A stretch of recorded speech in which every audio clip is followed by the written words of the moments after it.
Good morning, Miranda. Hi, Kate. How are you? Very, very good. You're up there in WA, so it's pretty early in the morning for you. We've, Yeah, fairly early. yep, Got about 3 hours time difference, I think. right. Well, good morning then. Um, so thank you so much for saying that you'd join us. You and I had a beautiful chat the other day about grace, and you'll be the second person in our series of grace that we're putting forward. And it's a really lovely thing to be doing for me, because I don't know about you, and I do probably know something about you, but not much yet. But most of us in this field work from a fairly strong philosophical base, and have had to think a little deeply about how we operate in the world as humans, because we are healing, and in order to heal, or to become whole, then it's all about coming back to ourselves, isn't it? So this whole process of interviewing all of us about grace is really, really interesting, because it seems to me that most of us have had to be and are deep thinkers. So welcome, and that's why we've chosen you. Okay, thank you. So we're just going to spend 20 minutes having a good old chat about what grace is and how that shows up in your life. And I'm going to just change the view here so that we can focus on the person that's speaking. But before I do that, I'm just going to ask you, what does living in grace mean to you as a concept? Okay, so with my background as a sound therapist, I learned over the 13 years that I've been involved with it that it basically comes down to resonance. So basically everything comes down to resonance and frequency for me. And so to actually be able to feel that and actually working with the sound brings me to that sense of gratitude, which I would say is close to the sense of grace, of just feeling so grateful for having the sound and for having that opportunity to share with people and to bring like-minded people together, and which really nurtures my journey towards grace. So basically for me, it's a frequency and it's a resonance. So to be able to, for me to be in that state, it's a consciousness. So it's like a raising of a consciousness, because if our consciousness is up to a higher state, which we all experience at different times, really difficult to find it all the time with the world that we live in. But when we're in that state, when I'm in that higher state of consciousness, so to speak, then I have no sense of judgment. I have no sense of feeling that I'm separate from everybody. And that's the one thing that I've found through the sound, is that we're all the same. We're all one. We all hold the same things within us. We all hold the same desires and wants to be connected and to be free of fear and to have a sense of peace. And we're all, no matter what level we're at or whether we're consciously trying to find this, we all hold that inside us. And that's those things of lower frequency resonances of fear and suffering and guilt and shame and all the things that we find conditioned into us through inside and out affect our resonant frequency. And so you can feel very difficult to feel that sense of grace whilst we're within that. And it comes for us all the time, because that's what we're fed, so much of this fear. I mean, we're having bushfires at the moment over here.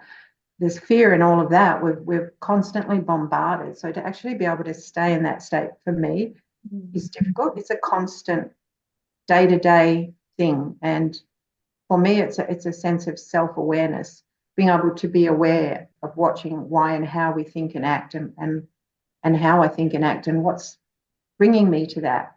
And that it's a fairly simple thing for me, looking at things through resonances. If we can just find that thing that makes our heart sing and ignites our soul, that thing we do. It doesn't matter what it is, right? It's different for everyone. Someone, it might be going and having your nails done, or it might be whatever that is. When we're doing that, our frequency's up. While your frequency's up, you're holding more light. your consciousness is expanded. And within that state, you can have that sense of gratitude and grace for everything that's around you.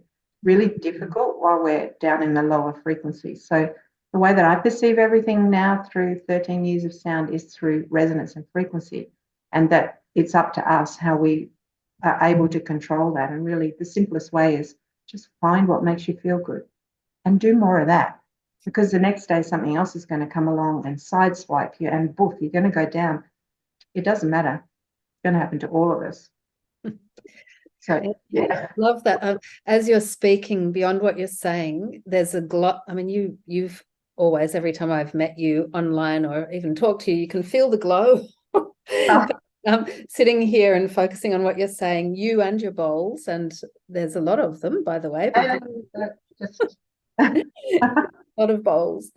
You're all glowing, and it is that frequency, isn't it? And which is light, that's another frequency.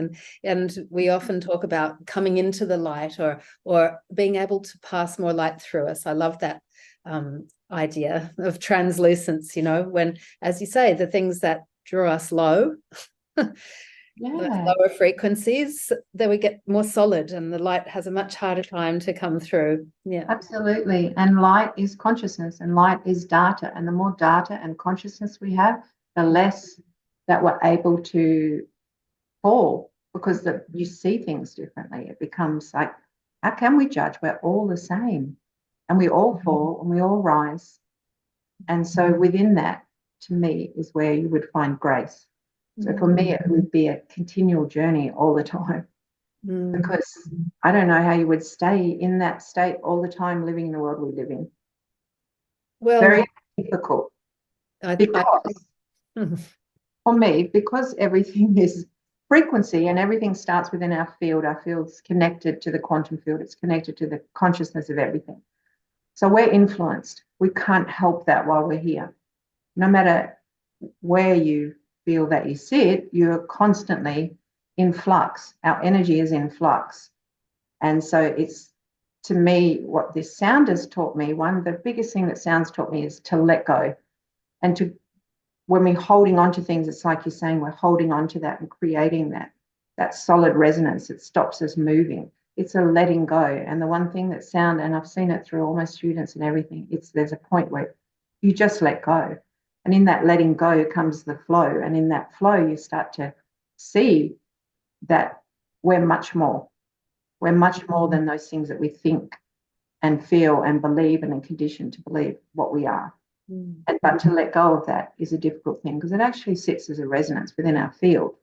So what we do is locate where that sits within the field, find the frequency that it is, find the frequency that's needed to flip it and dissolve it. And then that allows the space within the energetic field, which is within the consciousness and the subconscious, to be able to have more light, like you say, to bring in more light. Within that light raises your frequency, and then your perception changes, because our perception is based on what was within our field. It's a resonance.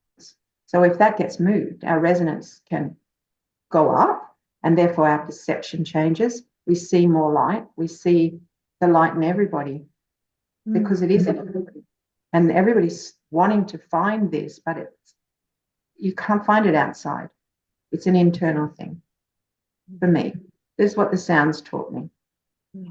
Absolutely. It's an inside glow, but it's the same glow that's on the outside too, which is why I love that idea of translucence, because we are living in a light-filled world. And yes, implicit in that is that there are shadows, but we are definitely living in a light-filled world, and being open to that possibility is really, really the work, isn't it? So absolutely, when you talk about letting go, it just brings to mind the fact that the healing is an easeful process. It's not something that you work and work and work towards, it's about allowing yourself to let go. That's just exactly it. I can't think of any other better word to say. That's right. And really changing our perception, the old thing of what you focus on, you get more of. in resonance, that's a thing, you know, that when we find these resonances that are lower frequencies locked within us, which are our thoughts and our emotions and things we've gone through, we all hold them. That keeps us locked in a particular frequency. And then we can only bring towards us that which we resonate at. It's like the law of attraction. I call it the law of resonance, because you can only bring more of that. And then it's like, oh, well, that's just how it is. But it's not. That's a perception based on actually false facts. Because the truth, like you say, is the light's everywhere. It's what we perceive and what we decide to put our perception on, what we decide to put our intention on. And the problem is that we're pulled back through resonance into these old patternings. So whatever way you can find to clear those, and really, I honestly think it's as simple as change the frequency and change your world.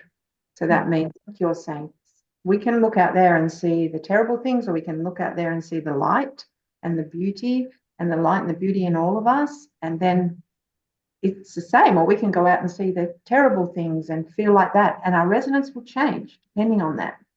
So it's up to us, each individual, to become more self-aware when we're falling and when we're rising up in frequency, and do the things that keep our frequency up. And then that joins with everyone else who's doing that. And on a collective level, we're actually brought more light, more awareness of light. Like you say, it's there. It's not that we have to find anything. We have to change our perception and change the way we're looking and understand, for me, through resonance, what we're doing. And I think somehow that seems an easy way to see it. Like once I realized that, it's like, God, everything makes sense now based on frequency and resonance. And it basically is the whole universe, right? Then everything makes sense. And then the responsibility goes on to me personally, for myself, to discover that, to follow that path and to understand it and understand what and how I've dropped that frequency and dropped that resonance, and therefore bringing those other things towards me when it's not what I want. And that I have the choice by simply changing my thoughts and feelings and what I'm focusing on. Beautiful. And you said you've been working as a sound therapist for 13 years. Is that correct? So I have a feeling that you've probably always had a fairly strong philosophy about living in the light. But I'm pretty well born that way. Yes. And that now it's like, yay, everybody thinks like this now. It's so cool. But yes, but basically I never was set out to find sound. I really think it found me. So I never set out to teach like I do. This was something that, I just, actually, you can see behind me, there's little tiny bowls up the top.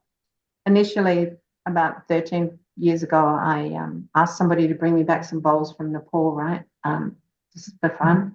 And they were the little bowls, right? So I played those, and my friend, he hit them too, and we're like, oh, they're amazing. That's amazing. So we used to sit and play these things, and then we got a couple of other crystal bowls and different stuff, and we just kept playing them and going, oh my gosh, this is amazing. We'd spend 20 hours a week just lost with these little things, going, oh my God, is that what's happened to the time? And feeling and experiencing what they did. And then we had a couple of instruments and stuff. And one day some people asked us to play for them. I'm like, that's weird, but okay, we'll do that.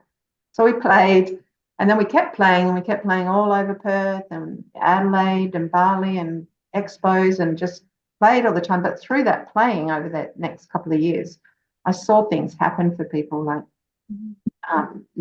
healings and stuff like that happening, and thinking there's so much more to this and I need to explore that. So I started to put together my own experiences and anything I might have learned into what the potential of this was. And I created this modality called Kayala Sound Therapy. And then I was doing it with people, and things were happening. And then eventually someone asked me to teach. So I through that time, it's just evolved. The more that I understand about frequency and different resonances and what happens, I've now run a masterclass. So I do advanced and diploma, and it's accredited to get insurance and stuff. So I've learned so much from it, and from the people that come, because of that law of resonance, you bring people towards you that hold the same thing that you hold, something in you. So you get to see yourself, and you get to see what it is that you need to move. And then you get to realize we are all one. We're all experiencing this same thing. So that feeling of gratitude, and I can feel it like now, that drop to your knees, like, oh my God, I'm so grateful to have this. That brings me that. It's probably, and that's one of the things probably the students, when they get into this enough, would say too, because you get to feel that sense of connection. Yeah.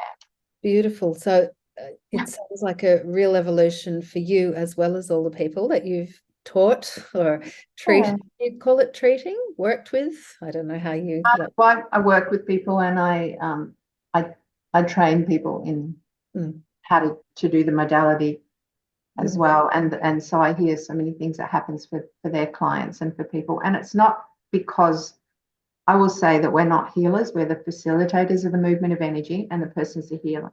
So the way I created this modality is to empower the person to understand how they got to where they are, and how they can now keep their frequency up, and how they can move forward and be empowered to know that it's within them to have this journey. And that was important to me, to bring that in. So, I mean, you can have sound and it's beautiful and you feel wonderful, but you don't understand, you'll go away and things will come back because you haven't understood how you got there, or what resonance is, and how that can hold you down and stop the light coming, and stop your perception of seeing the light as opposed to the struggle. So, yeah. Wow. So it's a lot of helping people to understand what they're experiencing, because I think sound speaks for itself, really. Even if you have no background in thinking about sound, and you lie down and you receive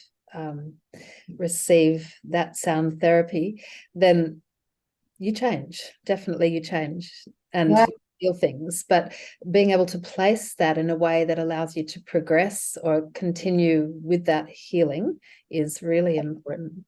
Yeah, I think it is, because in the end, that's it. We're all really striving for the same thing. And, this is just a great quick way, because everything is frequency, everything's sound, everything's energy. And if you can just locate it, flip it, move it, make the person aware of what they need to do, which is basically find that thing that makes your heart sing and your soul ignite, and just do that.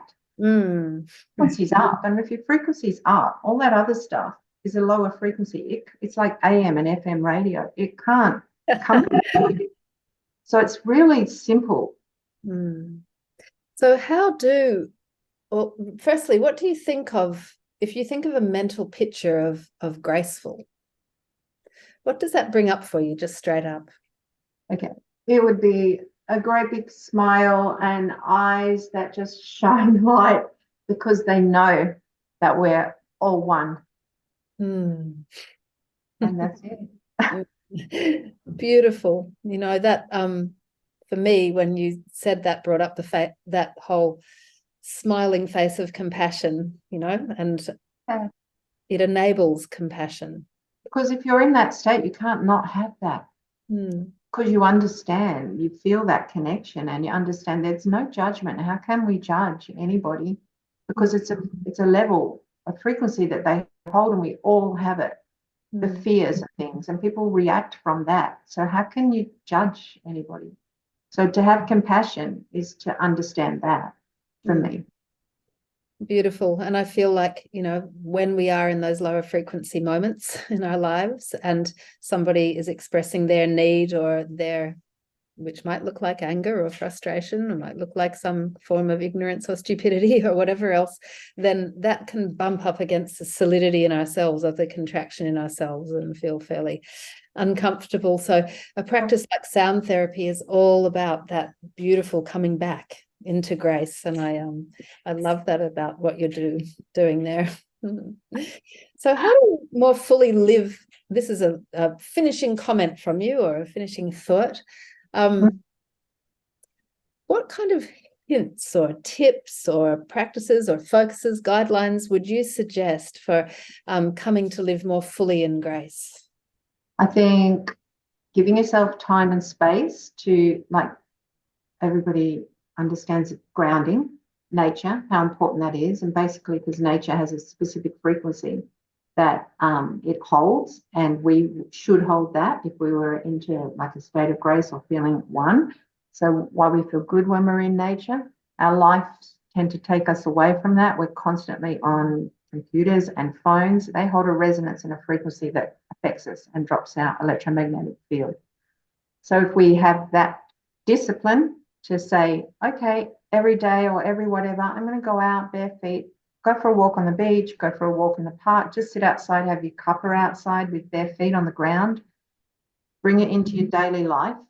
Don't make it something that's difficult to do, but just in doing that will help strengthen our electromagnetic field, which means it's stronger for outside influence to come in. Like you're saying, when we're around people who bring us down, we go down. It's called entrainment.